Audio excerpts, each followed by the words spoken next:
Hello everyone, आज है 21 जून और आज इस वीडियो में हम बात करने जा रहे हैं दो दमदार सरकारी कंपनियों के बारे में और दोनों ही कंपनी रेलवे के सेक्टर से जुड़ी है। पहली है रेल विकास निगम। देखो, कल से ये शेयर चर्चा में है। पहले खबर आई थी कि भैया जो इन्होंने वंदे भारत ट्रेन को लेकर जो बिडिंग जीती हुई है और रशियन कंपनी के साथ जॉइंट वेंचर किया था, उसके लिए पहले खबर आई थी कि ये जो जॉइंट वेंचर है ये टूट चुका है, दोबारा से बिडिंग होगी। लेकिन अब रेल विकास निगम ने भी बड़ा अनाउंसमेंट किया है, उसके बारे में हम बात करेंगे। साथ में इस वीडियो में एक और कंपनी के बारे में बात करेंगे और वो है इंडियन रेलवे फाइनेंस कॉरपोरेशन। 33 रुपये का शेयर है। दोनों ही कंपनियों ने बड़ी आग उगली थी और अभी देखा जाए तो ये ठंडे पड़ते हुए नजर आ रहे हैं। बातचीत करेंगे कि यहाँ पर दोबारा से बाउंस बैक के चांसेस है कि नहीं और लॉन्ग टर्म का आउटलुक यहाँ पर क्या हो सकता है। वीडियो को शुरू करूँ उससे पहले अगर आपने अभी तक चैनल को सब्सक्राइब नहीं किया है तो प्लीज़ अभी इसे सब्सक्राइब कर लीजिए, क्योंकि आगे भी बहुत सारे वीडियोस हैं जो आपको काफ़ी ज़्यादा हेल्प करेंगे। तो रेल विकास निगम अगर देखा जाए तो आज मॉर्निंग में बड़ी रफ्तार थी, 4% की तेज़ी थी। लेकिन अभी अगर हम देखें तो भी फिर भी 1.5-2% की तेज़ी ज़रूर है। 124-125 रुपये के आसपास रेल विकास निगम का शेयर अभी ट्रेड कर रहा है। पिछले एक महीने में अगर हम देखें तो एक महीने में अभी भी 7.5% की तेज़ी है। 113 रुपये पर गया था, बड़ी रफ्तार वहाँ से बनी और अभी ये कंसोलिडेट कर रहा है इस रेंज के आसपास। हालांकि उससे पहले अगर आप देखोगे ना तो भैया आग की तरह फटा था ये। 57 रुपीज़ से ये 140 तक गया था। वहाँ से अभी करेक्शन का मोड चल रहा है और इस रेंज के आसपास एक सपोर्ट ढूंढ रहा है और वहाँ से भागने की तैयारी भी करेगा।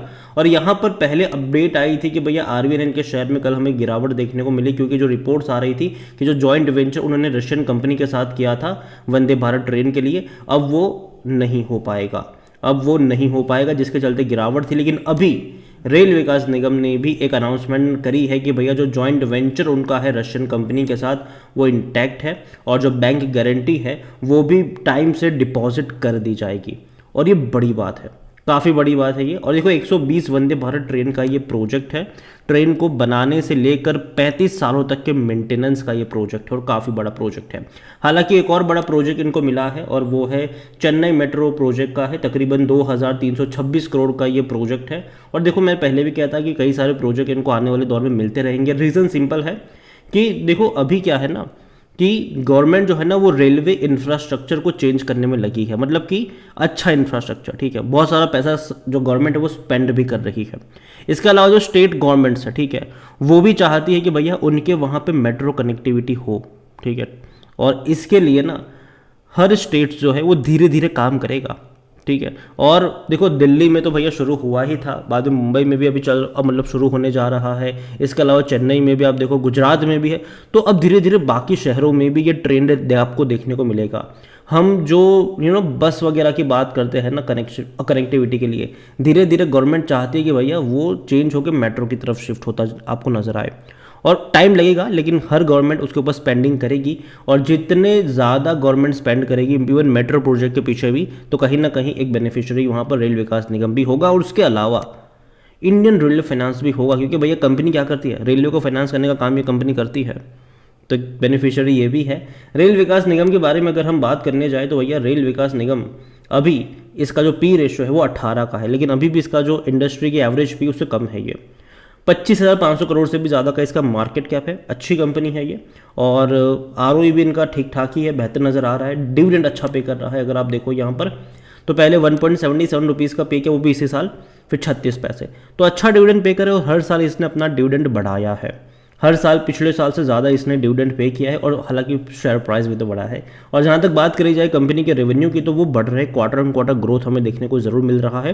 प्रॉफिट भी आप देखो तो हालांकि लास्ट क्वार्टर में प्रॉफिट थोड़ा सा कम आया था, तकरीबन 360 करोड़ का ही रहा, जो कि इससे पहले 380 करोड़ के आसपास हुआ करता था।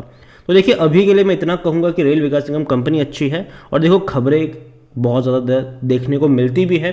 कई बार कुछ खबरें निकल कर आती है, बाद में जब तक मैनेजमेंट की कमेंट्री नहीं आती तब तक कहना मुश्किल होता है। लेकिन हाँ, कल मॉर्निंग में हर जगह हर न्यूज़ चैनल पे यही खबर थी कि रेल विकास निगम और रशियन ने जो पार्टनरशिप करी है, रशियन कंपनी ने, वो टूट चुकी है। दोबारा से टेंडर निकाला जाएगा इसकी पूरी बिडिंग प्रोसेस का। कल हर जगह चल रहा था, ठीक है। अभी आरवीएनएल ने खुद आकर ये स्टेटमेंट दिया है कि भैया जो जॉइंट वेंचर है वो अभी भी इंटैक्ट है और जो उसके लिए जो डिपॉजिट्स है, जो बैंक गारंटी आपको देनी पड़ती है, वो भी वो बहुत जल्दी दे देंगे। जो कि अच्छा साइन है। और देखो प्रोजेक्ट इनको कई सारे मिलते रहेंगे फ्यूचर में भी, तो कोई इतनी बड़ी दिक्कत मुझे अभी के लिए नज़र नहीं आ रही। जहाँ तक बात है शेयर प्राइस की, मैं मानता हूँ कि इस रेंज के आसपास ये कुछ टाइम लेगा, क्योंकि अगर आप इनका प्रीवियसली भी इतिहास देखो तो जब भी कोई बड़ी रफ्तार आई है, जैसे कि 35 रुपये के आसपास ट्रेड कर रहा था ये, बाद में जैसे ही 80 रुपये पर गया, उसके बाद लंबा टाइम लिया था इसने कंसोलिडेट करने के लिए। इस बार भी मुझे वही लग रहा है कि वैसा ही फेज़ आपको देखने को मिल सकता है, कुछ टाइम के लिए कंसोलिडेट करेगा, लेकिन उसके बाद एक बड़ी तेज़ी के लिए तैयार भी हो जाएगा। तो है तो रखे रहो। देखो कल भी मैंने कहा था कि रखे रहो, जब ये खबर आई थी, ठीक है, जॉइंट वेंचर ख़त्म होने वाली, तभी मैंने कहा था कि रखे रहो, बेचना मत इसको। जो भी है टेम्पररी है, कंपनी को कई सारे प्रोजेक्ट फ्यूचर में भी मिलेंगे। और अब तो हालांकि जॉइंट वेंचर टूट भी नहीं रहा, जो कि एक पॉजिटिव न्यूज़ है, और कई सारे प्रोजेक्ट इनको मिल भी रहे हैं। तो बने रहो यहाँ पर अगर आपके पास है तो। और जहाँ तक बात है फ्रेश बाइंग की, देखो ये रेंज थोड़ा सा महंगा ज़रूर है, लेकिन मुझे लगता है कि अगर यहाँ से करेक्शन आता है बीच बीच में 110 115 के आसपास जाता है, तो शायद थोड़ा बहुत मौका बन सकता है ऐड करने के लिए। दूसरी कंपनी है IRFC, 33 रुपये का शेयर है। पिछले एक महीने में अगर आप देखो तो जहाँ था वहीं पर आ चुका है। देखो ज़्यादा मूव नहीं किया है ये, ज़्यादा मूव नहीं किया है अगर, लेकिन एक साल का ग्राफ देखो तब हाँ 67% का ग्रोथ है।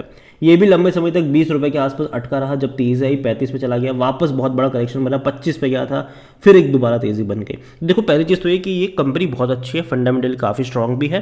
तो जब भी करेक्शन आता है, गिरावट आती है, खरीदारी के मौके यहाँ पर बनेंगे।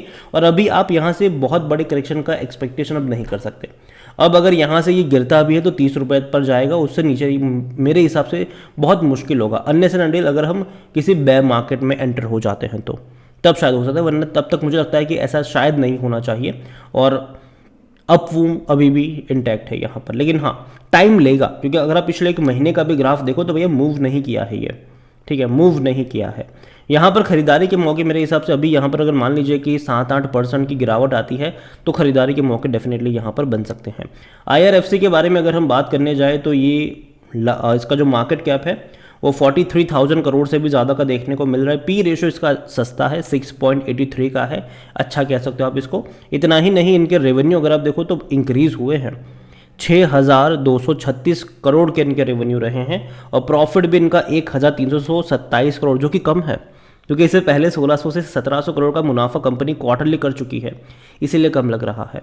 और देखिए सरकारी कंपनी है, रेलवे को फाइनेंस करने का काम ये कंपनी करती है, और रेलवे में कई सारे प्रोजेक्ट आगे भी आपको नज़र आ सकते हैं। और जहाँ तक बात करी जाए शेयर होल्डिंग की, तो देखिए यहाँ पर प्रमोटर गवर्नमेंट ही है, और 86.36% की होल्डिंग प्रमोटर के पास है, मतलब गवर्नमेंट के पास है।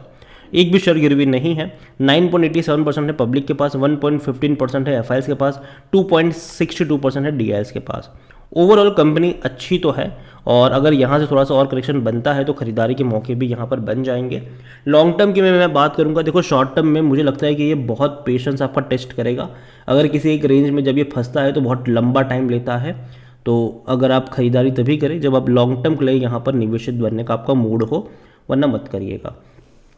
तो ये तो हुई दोनों रेलवे कंपनियों की बात। इसके अलावा एनालिसिस के लिए जिस पोर्टल का मैं इस्तेमाल कर रहा हूँ, ट्रेड ब्रेन्स, अगर आप भी इसको यूज़ करना चाहते हैं तो लिंक मैं आपको डिस्क्रिप्शन में दे दूंगा। और अगर आप मेरा कूपन कोड HSA20 का इस्तेमाल करोगे तो आपको 20% डिस्काउंट भी मिल जाएगा। कई सारे बेहतरीन फीचर्स हैं यहाँ पर, जहाँ पर आप एक क्लिक में फंडामेंटली स्ट्रॉन्ग पेनी स्टॉक को ढूंढ सकते हैं, अच्छा डिविडेंड पे करने वाली कंपनी ढूंढ सकते हैं, डेट फ्री स्टॉक भी आप ढूंढ सकते हैं। इसके अलावा जो बड़े बड़े इन्वेस्टर्स क्या खरीद रहे हैं, कहाँ पर खरीद रहे हैं, कितनी क्वांटिटी खरीद रहे हैं, सब कुछ आप उनका पूरा पोर्टफोलियो तक चेकआउट कर सकते हैं कि कितना परसेंटेज है, कितनी क्वांटिटी है, सब कुछ आप चेकआउट कर सकते हैं।